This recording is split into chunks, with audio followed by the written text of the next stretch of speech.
Hey everybody! I Today we're gonna tell a little tale of forced role-playing and sleeping on a block of ice. So in college, I had an opportunity that I hadn't had up to that point in my life. I was able to camp out for a gaming system. I was able to camp out for anything. I never had the money or the time or the inclination. never been into the wilderness. Well, I mean camping out for a product. Deep into the wilderness. Okay, No, you and I are not going camping. We would die. we would die. I couldn't handle walking 4 blocks through A, the Texas heat yesterday. a bear would eat me, and then you would go out with it. That's yeah. See what I did there? It was kind Oh of dear. um But I'm pumped. yeah.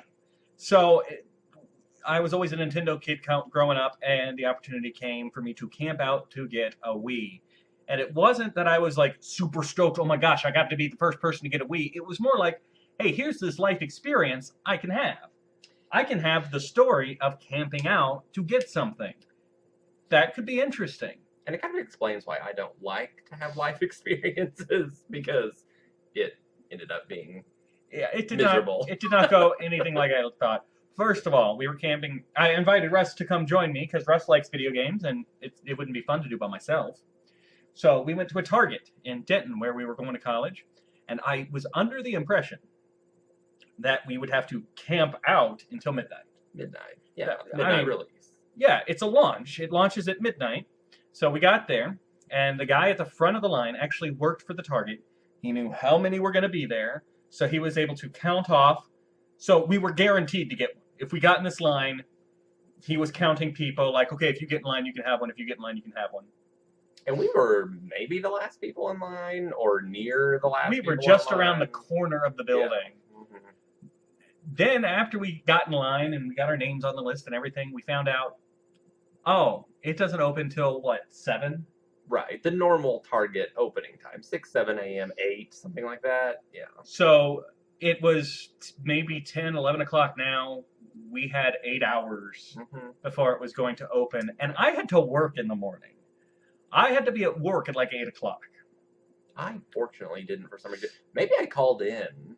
I may have You actually called planned in ahead. to work. Yeah. hmm So once I realized that this was the situation, I made a quick trip home. Russ held our place in line. I ran home to get my inflatable mattress that I had at the time, so that we'd have something to sleep on. Inflatable mattress, some pillows, a blanket.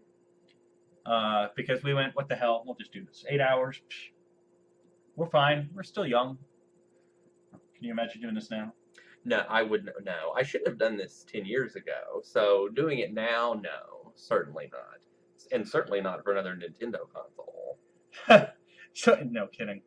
So I got the inflatable mattress. I actually went into the store right before it closed into like their little vestibule to blow up the mattress and carry it over to Russ's and my spot in line.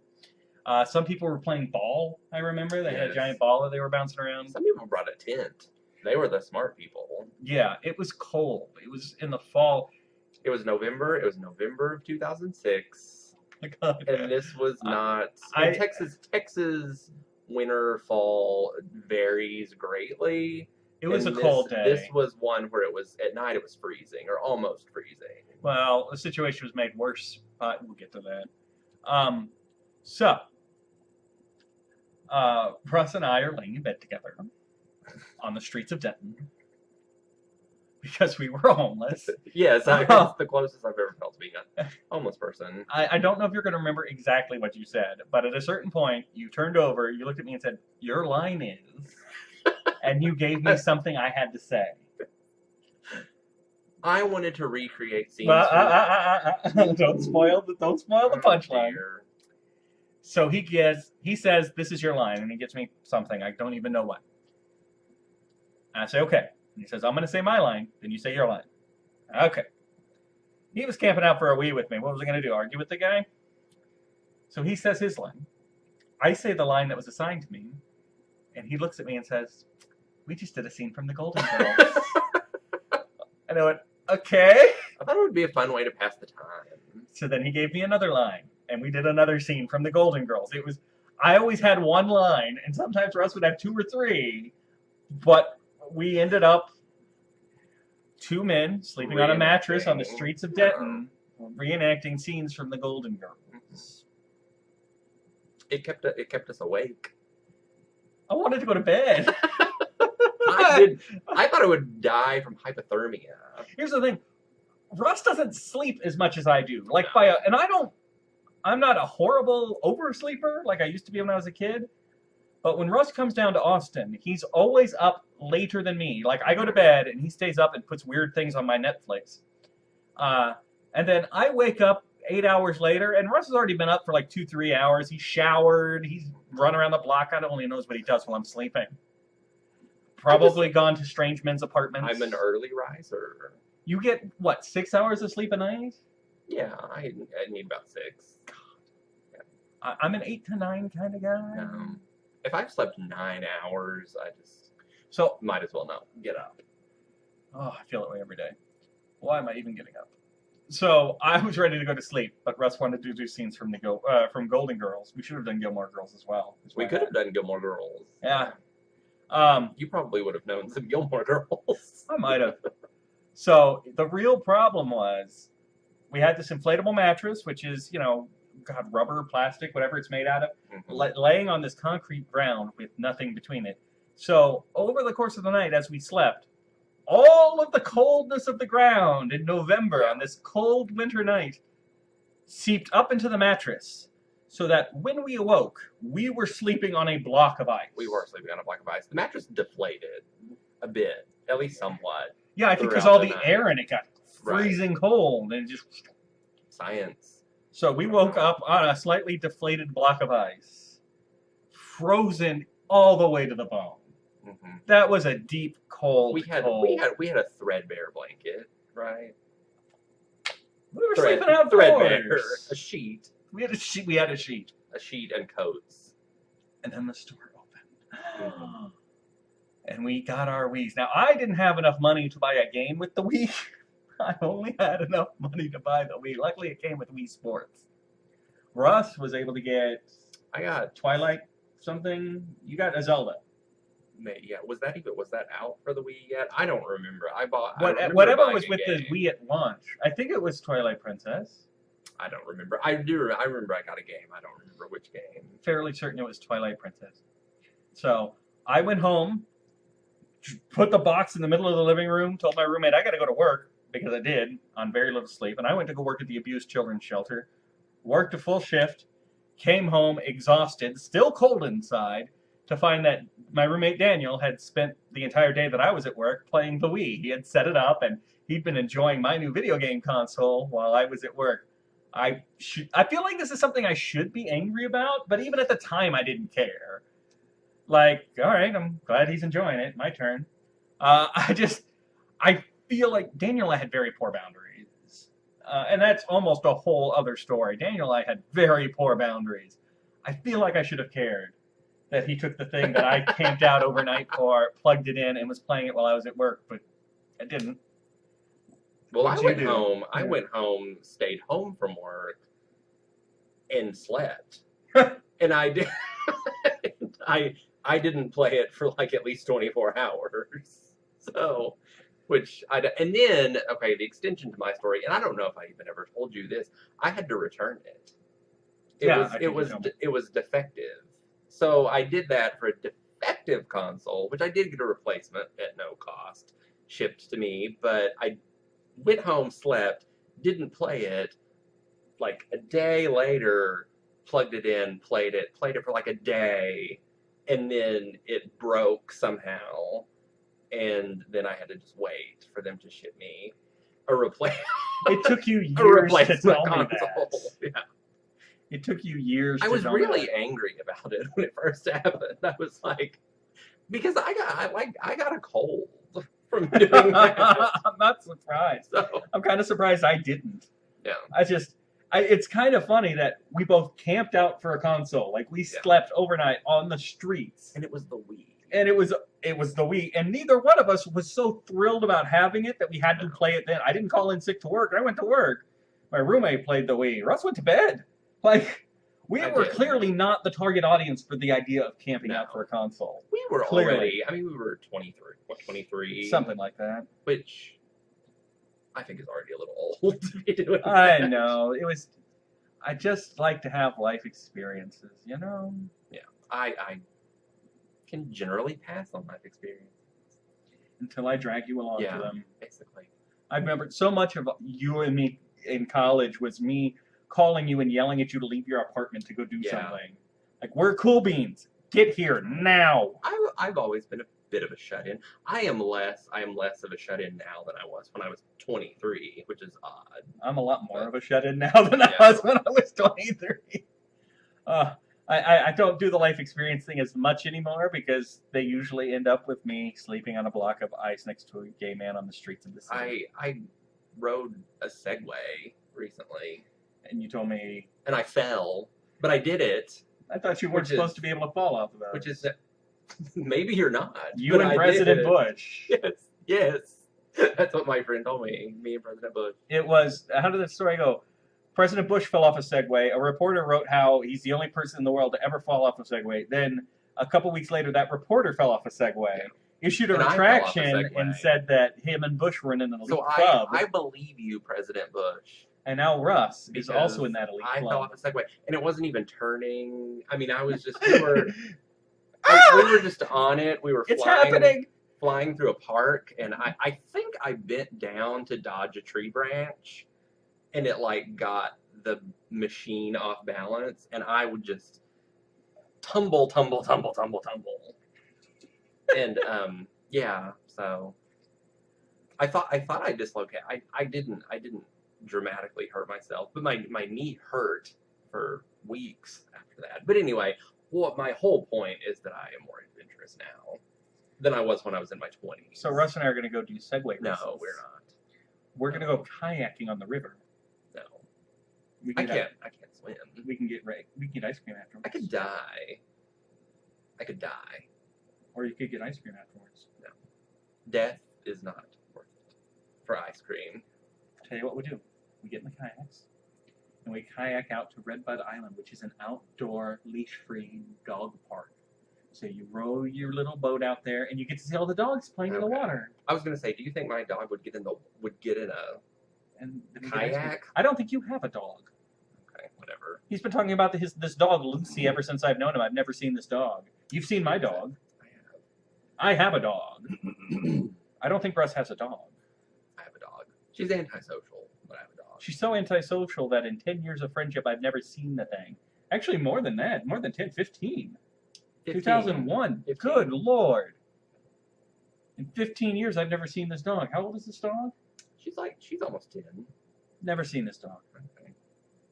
She stays at home. I've seen a picture of the dog once, I think. That I think we've kind of derailed. We might have. It's possible we might have. You need to play like some music and just Please hold while we Please confirm hold. the existence of Exactly. Russ's dog. right.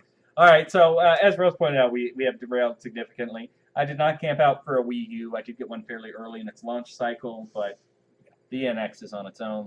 We've had that conversation.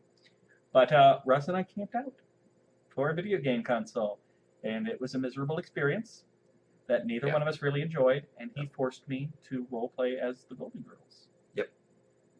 It's very upsetting. It's the best TV show about elderly women. I don't know how strong its competition is. Yeah. Well, All right, so I guess that's it for now. Thanks for stopping by. all right. Let's see you. Bye. Hi, I'm Luke Bryan, two-time CMA Entertainer of the Year. If I ever learn how to read, I'm going to read The Great Platypus Caper by Jeff Hillary because I believe in supporting fine literature. I'm Luke Bryan. Hi.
Hi, I'm Luke Bryan, 2-time CMA Entertainer of the Year. If I ever learn how to read, I'm going to read The Great Platypus Caper by Jeff Hillary because I believe in supporting fine literature. I'm Luke Bryan. Hi.